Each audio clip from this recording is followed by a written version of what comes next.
24 апреля все мусульмане вступят в Великий пост, в Уразу, муфти Хазрат. И ваши пожелания в этот пост всем мусульманам?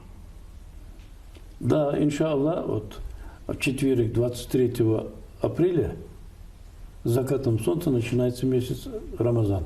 У нас день начинается с закатом солнца. С ночи начинается день.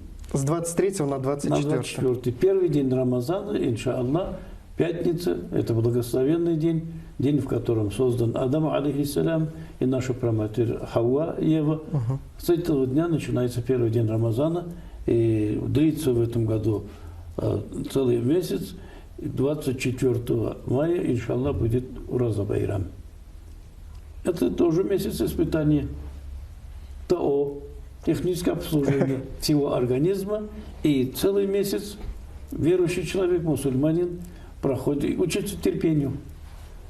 Вот этот месяц наступает, и одно из его названий, то, что Рамазан означает сжигающий, испепеляющий грехи. Учится и терпению, и это еще для организма полезно. Пророк Мухаммад, алейхиссалям, говорил: поститесь и будете здоровы. Но это здоровым только людям. И в то же время познать не только разумом, но всем телом, прежде всего желудком и сердцем познать, как другим живется.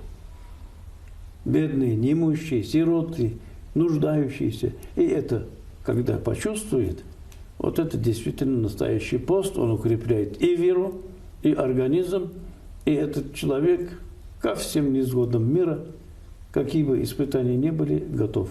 Поэтому я молю Всевышнего, чтобы этот благословенный месяц, в котором мы будем еще отмечать и великую годовщину 75-летие победы над вероломным врагом, в котором участвовали наши предки и добились победы именно с верой и с надеждой на Бога.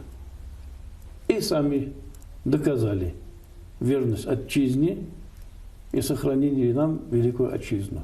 А сегодня, несмотря на все испытания и трудности, мы пройдем и это испытание коронавирусом, так же, как и грипп, как и свиной грипп, как птичий грипп. Все это пройдет счастье, здоровье и уверенности.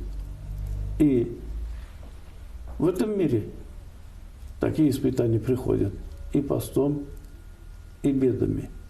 Но мы должны всегда помнить и осознавать, что человек – высшее творение Бога.